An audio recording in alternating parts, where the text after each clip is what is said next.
एवं अकुशल शासक था। भाई, उसकी अयोग्यता और अकुशलता के लिए तो आप ही उत्तरदायी थे। उसको किसने इम्पोर्टेंट बनाया, किसने उसको अयोग्य बनाया, किसने इनकॉम्पिटेंट बनाया? जब से इलाहाबाद की संधि हुई तब से अवध के नवाब को आपने फ्री हैंड काम कहां करने दिया? नहीं करने दिया।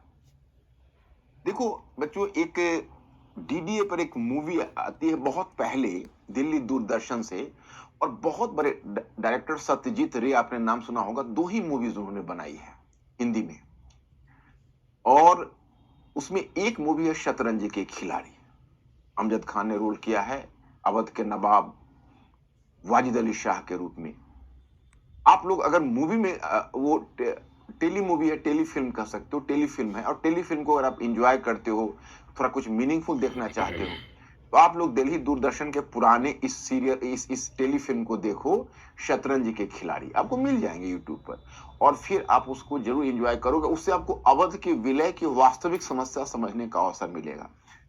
तो चलिए, आपको पता चला कि अवध का नवाब भी पीड़ित ही है।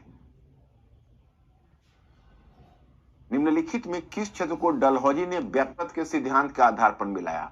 मतलब इनमें से किस क्षेत्र को उसने डॉक्ट्रिन ऑफ लैप्स के आधार पर मिलाया है? व्यापक का सिद्धांत आप जानते हो, संबलपुर, सिक्किम, नागपुर, सतारा। अब आपके सामने चॉइस रखे हुए, बी फास्ट, बी फास्ट,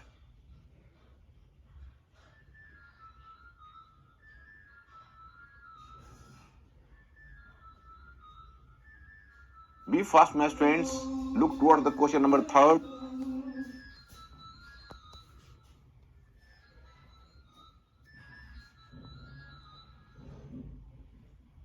सी, मतलब सी में व्यापक के सिद्धांत पर संबलपुर को मिलाया, नागपुर को मिलाया, सतारा को मिलाया। एकदम एक्सेलेंट आंसर, बिल्कुल करेक्ट आंसर है आपका सी। क्वेश्चन नंबर 4, निम्नलिखित घटनाक्रम को बढ़ते हुए कालक्रम में सजाइए।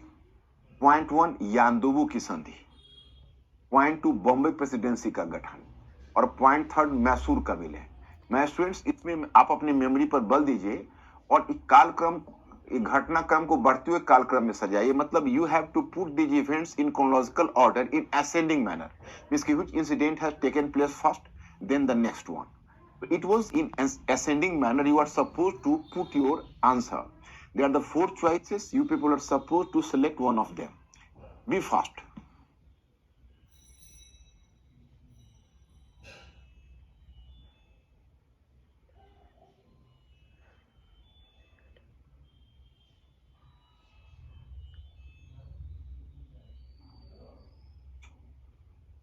Just observe here.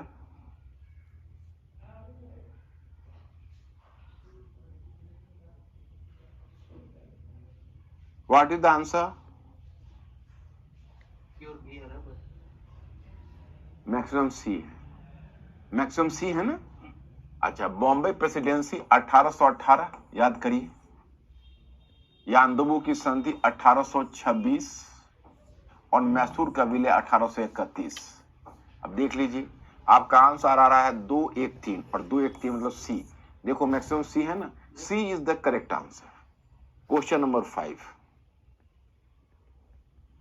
Question number 5, निम्नलिखित में किस किन कारकों ने ब्रिटिश कंपनी के अंतर्गत भारतीय राज्यों के विलय को प्रोत्साहन दिया? एक्चुअली द क्वेश्चन इज कि व्हिच वन और मोर देन वन फैक्टर्स, मतलब व्हिच वन फैक्टर और factors were accountable behind the annexation of Indian states by the British company. मतलब कौन से कारक ने ब्रिटिश कंपनी को प्रोत्साहन दिया कि इंडियन स्टेट्स का विलय करे? पॉइंट 1, भारत में ब्रिटिश औद्योगिक पूंजीवाद के हित का संवर्धन।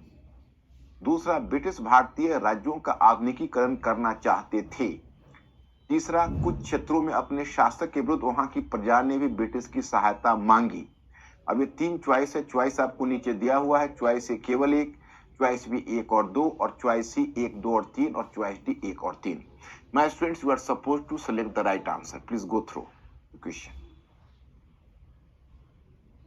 मैक्सिमम ए है, वाह, एक्सीलेंट है मेरे स्टूडेंट्स, बहुत ब्रिलियंट हो तुम लोग, बहुत अच्छा आंसर कर रहे हो। आज तो सारे के सारे आंसर तुमने करेक्ट कर दिए।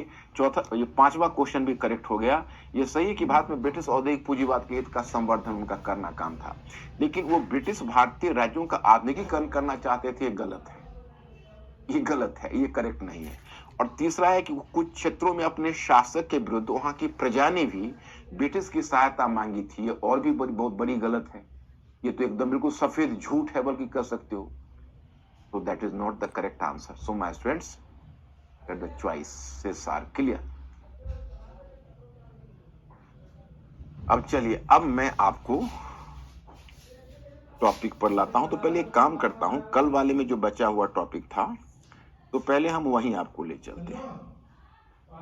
हम लोगों ने क्वेश्चन कवर कर लिया था, और आपको याद होगा हमने आपको रैयतवारी समझाया था।